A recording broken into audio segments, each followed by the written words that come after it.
Hello UPSC aspirants, my name is Shambhavi. Hope you all are doing well. So आज हम लोग यहाँ पे एक नया चैप्टर स्टार्ट करने वाले हैं from class 6 history NCERT and that chapter is chapter number 9 traders Kings and pilgrims. ठीक है, सो आज इस रिस्पेक्टिव चैप्टर को हम लोग यहाँ पे पढ़ेंगे और इसके बारे में आज हम लोग यहाँ पर जानेंगे. चलती हूँ आगे मैं चैप्टर की तरफ. सबसे पहले स्टार्टिंग में चैप्टर में एक रेफरेंस दिया होता है, तो उसको स्टडी कर लेते हैं. Jagni at the market. Jagni look forward to the fair in the village. Jagni जो थी वो विलेज में मेला लगा हुआ था, तो वहाँ मेला देखने गई थी. She love to see and touch the pots and pans of shiny steel, bright plastic buckets, cloth printed with brilliant floral designs and clockwork toys, all of which came from the city. अब वो वहाँ पे गई तो उसको बहुत अच्छा लग रहा था देखने में, और उसको जो पॉट्स थे, जो पैन्स थे जिनमें बहुत शाइनी स्टील थी, प्लास्टिक की बकेट्स थी जो बहुत ब्राइट थी, और जो कपड़े थे उनमें फ्लोरल डिज़ाइंस बनी हुई थी, और जो टॉयज़ वगैरह थे तो उसको वो सब चीज़ें छूने में बहुत अच्छा लग रहा था. और ये सारी चीज़ें कहाँ से आई थी? ये सारी चीज़ें आई थी सिटी से. ठीक है. The men who spread out their wares came in buses and trucks and went back at the end of the day. अब जो लोग वहाँ पे जो भी ये सब सामान बेचते थे उस फेयर में, उस मेले में, तो वो लोग बसेस से आया करते थे, बसेस और ट्रक से, और जैसे ही फेयर ख़त्म हो जाता था वापस रात में अपने घर चले जाया करते थे. Why were they always on the move? वो हमेशा इधर से उधर ट्रैवल क्यों करते रहते थे? उसने सोचा.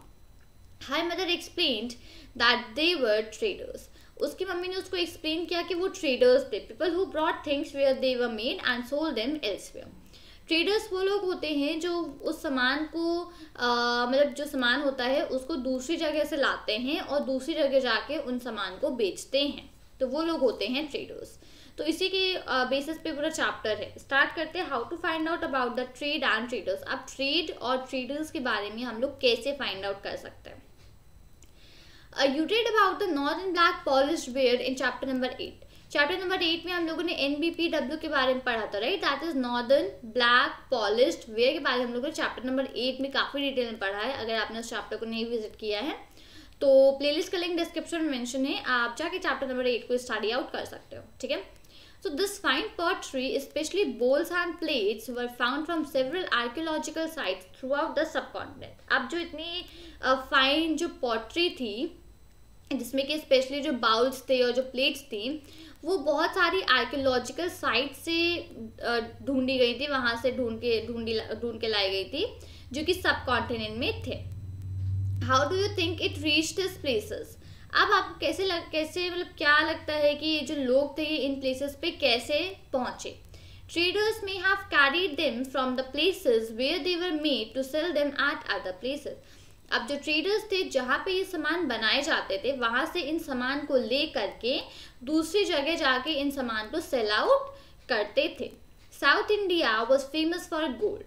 साउथ इंडिया गोल्ड के लिए फेमस था, स्पाइसेस के लिए फेमस था, और स्पेशली पेपर मतलब कि मिर्च, ओके, काले मिर्च, तो स्पेशली पेपर के लिए फेमस था, और प्रेशियस स्टोन्स और कीमती स्टोन्स के लिए फेमस था south India. Paper was particularly valued in the Roman Empire, so much so that it was known as black gold. अब जो पेपर थी वो इतनी ज़्यादा वैल्यू करा जाता था उसका रोमन एम्पायर में कि उसको लोग वहाँ के ब्लैक गोल्ड कहते थे. ठीक है.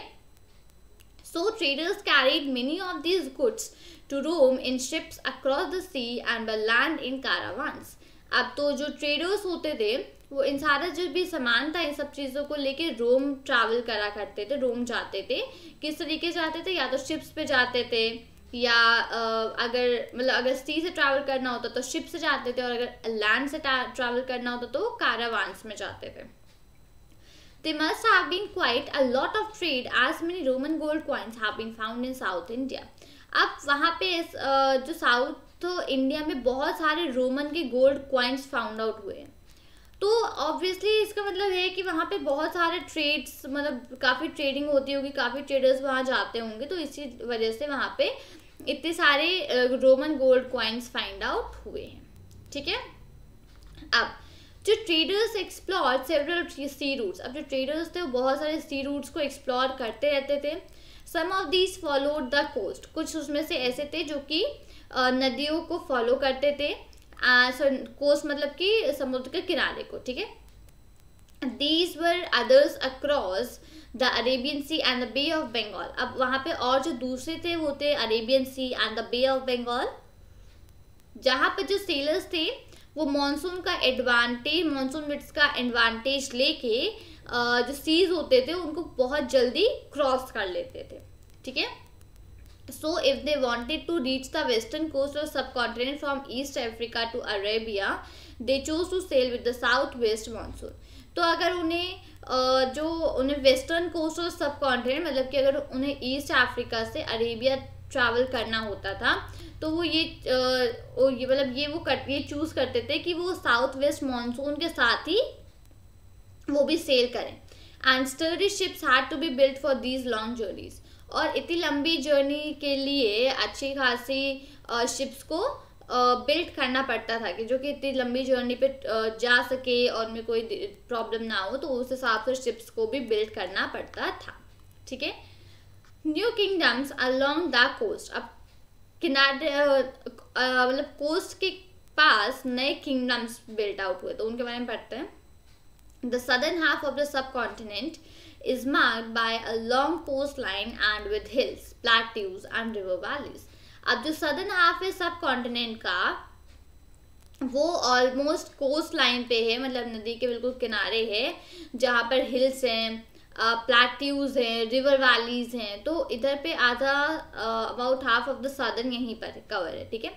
Among the 5 valleys that of the Kaveri is the most fertile. 5 valleys में among the river valleys, river की जो वैलीज है उसमें से जो कावेरी है वो सबसे ज्यादा फर्टाइल है, ठीक है। Chiefs and kings were controlled the river valleys and the coast became rich and powerful. जो chiefs और kings थे वो river valleys को कंट्रोल करते थे और जो कोस्ट होते थे वो धीमे धीमे रिच और पावरफुल बनते जाते थे। संगम पोएम्स मेंशन द मूवेंदर। अब जो संगम पोएम्स थी वो मूवेंदर को मेंशन करती थी। अब ये क्या है, ये एक तमिल वर्ड है जिसका मतलब है 3 chiefs used for the heads of 3 ruling families, the Cholas, Cheras and the Pandyas. अब जो वर्ड मैंने मेंशन आउट किया था मूवेंदर, ये एक तमिल वर्ड है जिसका मतलब होता है कि 3 चीफ। अब ये जो 3 हेड है, जो 3 चीफ्स है किस लिए यूज होते हैं, ये यूज होते हैं as a head of the ruling family. जो रूलिंग फैमिलीज होती हैं उनमें जो हेड होते हैं उसमें ये यूज होते हैं 3 चीफ्स। तो कौन सी रूलिंग फैमिलीज 3 थी यहाँ पे, चोलास थी, चेराज और द पांड्यास। तो चोलास, चेराज और पांड्यास जो थी उसमें 3 चीफ्स एज अ हेड होते थे, ठीक है, जो कि ज्यादा पावरफुल हुए साउथ इंडिया में, जो कि 2300 ईयर्स पहले, 2300 ईयर्स पहले साउथ इंडिया में ये ज्यादा पावरफुल हुए। Each of the 3 chiefs had 2 centres of power, 1 inland and 1 on the coast। अब जितने भी यहाँ पे 3 चीफ्स थे सबके पास 2 सेंटर होते थे पावर के, ठीक है। एक जो अंदर का लैंड होता था वो, और एक जो कोस्ट होता था मतलब किनारा वो। तो ये दोनों सेंटर्स होते थे पावर के लिए, ठीक है। Of this 6 cities 2 were very important। अभी जो सिटीज थी इनमें से 2 बहुत इंपॉर्टेंट थी, पुहर और कावेरी पट्टिनम, ठीक है, पुहर और कावेरी पट्टिनम। ये दोनों सिटीज काफी इंपॉर्टेंट थी। The port of the Cholas and Madurai the capital of the Pandyas.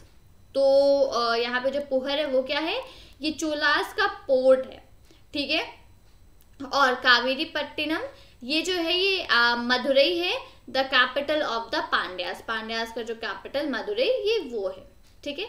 The chiefs did not collect regular taxes। अब जो chiefs थे वो रेगुलर टैक्सेस को कलेक्ट यहाँ पर नहीं करते थे, उसके सिवा वो क्या डिमांड करते थे, instead they demanded and received gifts from the people. उसके सिवा वो डिमांड जो भी होती थी अपनी वो रखते थे और लोगों से उनको गिफ्ट मिलते थे। वो military, they also went on military expeditions and collected tribute from neighbouring areas. अब वो लोग जो थे वो मिलिट्री एक्सपीडिशंस मतलब मिलिट्री पे खर्च भी करते थे, उनके लिए भी खर्च करते थे, और जो ट्रिब्यूट होता था वो अगल बगल के जो एरियाज होते थे वहां से उसको कलेक्ट करते थे। They kept some of the wealth and distributed the rest among their supporters, including members of the family, soldiers and poets. तो क्या करते थे, उसमें से कुछ जो पैसे थे, कुछ वेल्थ थी, उसको रख लेते थे, और जो बची कुची थी उसको जो उनके सपोर्टर्स थे, जो उनके मेंबर्स थे, जो उनके फैमिली मेंबर्स थे, जो सोल्जर्स थे, जो पोएट्स थे, इन सब में डिस्ट्रीब्यूट कर दिया करते थे। Many poets whose compositions are found in the Sangam collection composed poems in praise of chiefs who often rewarded them with precious stones, gold, horses, elephants, chariots and fine cloth.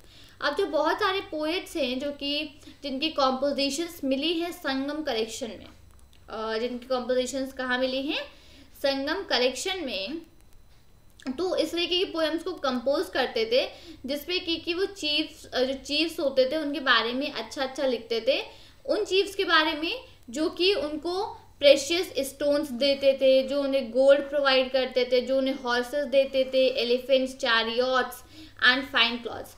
तो जो chiefs उनको ये सारी चीज़ें provide करते थे तो उनके बारे में काफ़ी अच्छा लिखा करते थे इन पे, ठीक है। जो भी जो यहाँ पे संगम जो भी कंपोज वो करते थे उनमें इनके बारे में लिखा करते थे। नेक्स्ट, अब यहाँ पे around 200 years later a dynasty known as the Satavahanas became powerful in western India। अब 200 साल बाद वहाँ पे एक डायनेस्टी थी जिसका नाम था सतवाहनास, तो ये काफ़ी पावरफुल बनी वेस्टर्न इंडिया में। The most important ruler of the Satavahanas was Gautamiputra Shri सताकर्णी। अब इन यहाँ पे जो मोस्ट इम्पॉर्टेंट रूलर थे सतवाहनास का, उनके सबसे इम्पॉर्टेंट रूलर थे गौतमी पुत्र श्री सताकर्णी, तो ये बहुत ही इम्पॉर्टेंट इनके रूलर थे। We know him from an inscription compose on behalf of his mother Gautami Balashri.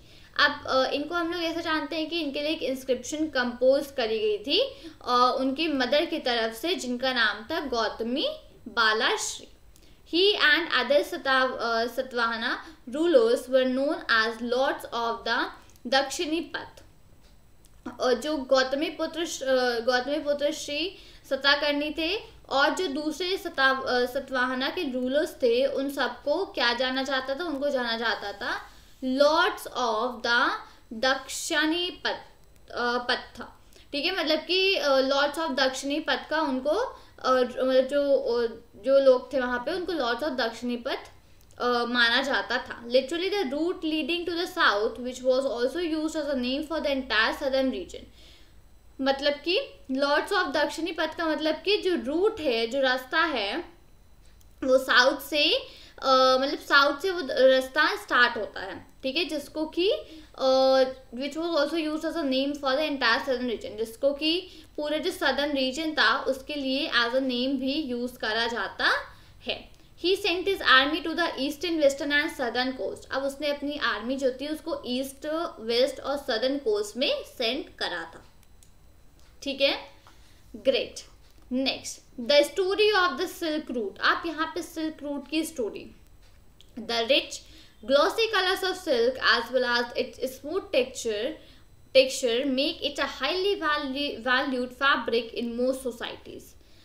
जो रिच ग्लॉसी कलर्स होते हैं सिल्क के और उसका जो स्मूथ टेक्सचर होता है सिल्क का, उसकी वजह से सिल्क एक बहुत ही हाईली वैल्यूड फैब्रिक माना जाता है बहुत सारी सोसाइटीज़ में। Making silk is a complicated process. Silk को बनाना बहुत ही कॉम्प्लिकेटेड प्रोसेस है। Raw silk has to be extracted from the cocoons of silkworm। जो कच्ची सिल्क होती है उसको कहाँ से लिया जाता है, उसको लिया जाता है cocoons of the silkworm। Silkworm के जो cocoons होते हैं उसमें से रॉ सिल्क को लिया जाता है, फिर उसको थ्रेड में कन्वर्ट किया जाता है और फिर उसके कपड़े बनाए जाते हैं। तो ये प्रोसीजर होता है पूरा। Techniques of making silk were first invented in China around 7000 years ago। Silk बनाने की जो टेक्निक थी वो सबसे पहले चाइना में इन्वेंट हुई थी एंड दैट इज 7000 years पहले। While the methods remained a closely guarded secrets for thousands of years. और ये सिल्क कैसे बनती है, इसका जो मेथड था उसको एज अ सीक्रेट रखा गया था हजारों साल के लिए। Some people from China who went to distant lands on foot, horseback and on camels carried silk with them। बहुत सारे कुछ लोग जो चाइना से दूसरी जगहों पर जाते थे, या तो वो चल के जाते थे या तो फिर हॉर्स पे बैठ के जाते थे या कैमल्स पे बैठ के जाते थे, तो वो अपने साथ सिल्क को कैरी करके ले जाते थे। The paths they followed came to be known as the silk route. अब जो रास्ता फॉलो करते थे दूसरी लैंड्स में जाने के लिए, उसको बोला जाने लगा सिल्क रूट। ठीक है। Sometimes Chinese rulers sent gifts of silk to rulers in Iran and West Asia from there. कई बार ऐसा होता था कि जो चाइना के जो रूलर्स होते थे वो गिफ्ट्स भेजते थे सिल्क के, जो ईरान और वेस्ट एशिया के जो रूलर्स थे उनको सिल्क के गिफ्ट्स भेजा करते थे। And from there the knowledge of silk is spread further west. और फिर वहीं से सिल्क के बारे में जो नॉलेज थी वो वेस्ट की तरफ स्प्रेड होना चालू हो गई। ठीक है। अबाउट 2000 ईयर्स अगो, 2000 ईयर्स पहले, wearing silk became the fashion among rulers and rich people in Rome. तो सिल्क पहनना एक तरीके का फैशन बन गया था। रूलर्स और जो अमीर लोग थे रोम में, उनके लिए सिल्क पहनना एक फैशन बन गया था। It was very expensive as it had to be brought all over the way from China। ये बहुत ही ज़्यादा एक्सपेंसिव होता था क्योंकि इसको बहुत दूर मतलब चाइना से लाया जाता था, along dangerous roads, बहुत ही डरावनी और ख़तरनाक रोड से, through mountains and deserts, mountains और डेजर्ट्स वगैरह को पूरा ट्रैवल करके इसको लाया जाता था यहाँ पे। People living along the route often demanded payments for allowing traders to pass through। अब जो लोग वहाँ पर रहा करते थे उस रूट पे, तो वो भी कुछ पैसे मांगते थे कि ताकि जो ट्रेडर्स हैं उनको वो अलाउ कर सके वहाँ से निकलने के लिए, तो उसके लिए भी वो लोग पैसे मांगते थे। ठीक है। अब some kings try to control large portions of the route. अब उसमें से कुछ राजा थे जो कि काफ़ी बड़ा पोर्शन कंट्रोल करने की सोच रहे थे उस रूट की। This was because they could benefit from taxes. अब ऐसा इसलिए था क्योंकि उन्हें टैक्स से बेनिफिट होता था, इस वजह से वो इतना लंबा पोर्शन रूट कवर करने की कोशिश कर रहे थे। Tributes and gifts that were bought by traders travelling along the route. तो ये बेनिफिट होता था उनको टैक्सेस से, क्योंकि जो भी ट्रिब्यूट्स या फिर गिफ्ट्स लाए जाते थे ट्रेडर्स से या जो भी ट्रैवल करते थे उस रूट से, तो उससे उन्हें टैक्सेस का बेनिफिट होता था। In return, they often protected the traders who passed through their kingdoms from attacks by robbers। अब उसके बदले वो क्या करते थे, वो जो भी ट्रेडर्स होते थे उनको प्रोटेक्ट करते थे उनके किंगडम से, ताकि कोई भी चोर वगैरह उन पे अटैक ना कर पाए। The best known of the rulers who controlled the silk route were the खुशानास। जो बेस्ट नोन रूलर थे जो कि सिल्क रूट को कंट्रोल करा करते थे, उनको बोला जाता, वो थे खुशानास। who ruled over Central Asia and North West India around 2000 years ago। जिन्होंने नॉर्थ वेस्ट एशिया, जिन्होंने सेंट्रल एशिया और नॉर्थ वेस्ट इंडिया पे रूल किया वही 2000 साल पहले। Their two major centres of power were Peshawar and Mathura. अब उनके पावर के दो मेजर सेंटर थे, पेशावर और मथुरा। तक्षशिला भी इसमें इंक्लूडेड था उनके किंगडम में। During their rule a branch of the silk route extended from Central Asia down to the sea port at the mouth of the river Indus. अब जिनके रूल करने के दौरान ही एक ब्रांच था सिल्क रूट का जो कि सेंट्रल एशिया से नीचे की तरफ बढ़ना चालू हो गया, जो कि सी पोर्ट्स के रूट में हुआ, और वो रिवर इंडस के पास तक जाके वहाँ तक उसको मतलब एक्सटेंड होना चालू हो गया। From where silk was shift westwards to the Roman empire. और जहाँ से वेस्ट की तरफ रोमन एम्पायर्स को सिल्क भेजी जाती थी। The Kushanas were amongst the earliest rulers of the subcontinent. जो खुशानास थे वो सबसे पुराने रूलर्स थे सब कॉन्टिनेंट के, जो कि गोल्ड कॉइन्स को इशू करते थे। ठीक है। These were used by traders along the Silk Route। और जो गोल्ड कॉइन्स को वो करते थे तो वो क्यों किस लिए यूज़ होते थे? वो जो ट्रेडर्स होते थे उस सिल्क रूट के अलोंग उन गोल्ड कॉइन को यूज़ करते थे, जो कि खुशानाज उनको दिया करते थे। ठीक है, तो इस तरीके से था। एक second, right, 1 second. Okay fine. So आज हम लोग यहाँ पर इस चैप्टर में हम लोगों ने सबसे पहले हम लोगों ने पढ़ा कि ट्रेड और ट्रेडर्स के बारे में पढ़ा।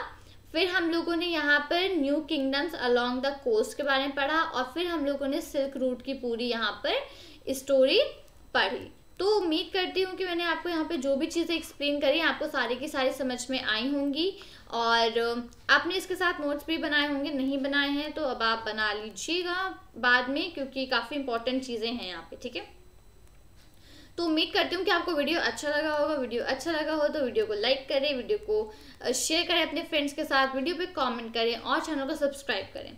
मिलती हूँ आपसे नए वीडियो के साथ। Till then thank you and take care. जय हिंद।